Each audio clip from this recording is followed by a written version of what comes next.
Hello everyone, সবাই কেমন আছেন? চলে আসলাম ছোট্ট একটা ব্লগ শেয়ার করতে। নিশ্চয়ই সবাই ভালো আছেন।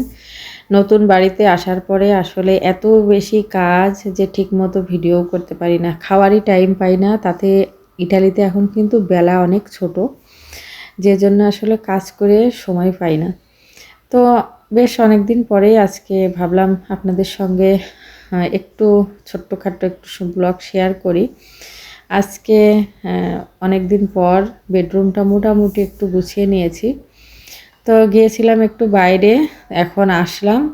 আর আমার মেয়ের ওই যে মাথায় আঁচড়াতে বসে গেছে ওর বাবা। আমি প্রথম মাথাটা তার চুলগুলো আঁচড়াতে গেলাম, সে আমার কাছে আঁচড়াবে না, নানান বাহেনা কান্নাকাটি। আমি বললাম বাবা ঠিক আছে, তুমি তোমার বাবার কাছে বসো।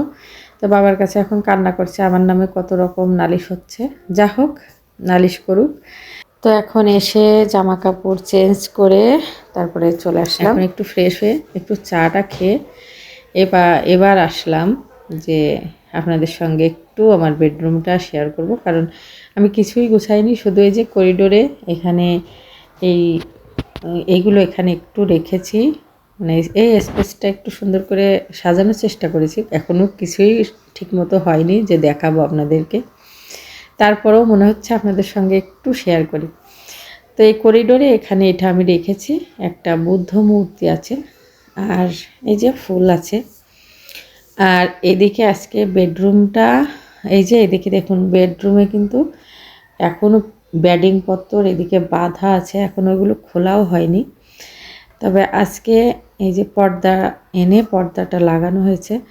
তবে পর্দাটার সমস্যা হয়েছে যে উপরে লাগালে নিচের দিকে খাটো হয়ে যাচ্ছে। তো একটা পর্দা আমি ঠিকঠাক সাইজ মতো লাগাতে পেরেছি, কিন্তু এই পাশেরটা এখনও উপরেই আছে, ওটা একটু নামিয়ে একটু সাইজ মতো আনতে হবে। তো আজকে আমার হাজব্যান্ডের সময় ছিল না, যে জন্য বললো কি কালকে করে দিবে। তো এই তো আজকে মোটামুটি বেডরুমটা গুছিয়ে নিয়েছি। আর এখানে তো যে পরিমাণে ঠান্ডা, তাতে আর আমার এই রুমটাতে আমার যে ঘর গরম করা হিটারটা কিন্তু গরম হয়, চলে।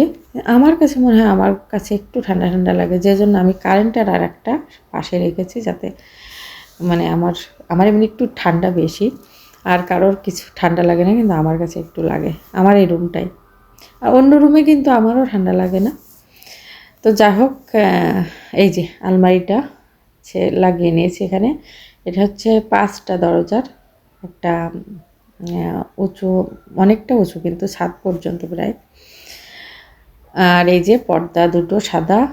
মানুষের বয়সের সাথে সাথে না অনেক কিছু চেঞ্জ হয়, রুচির পরিবর্তন হয়।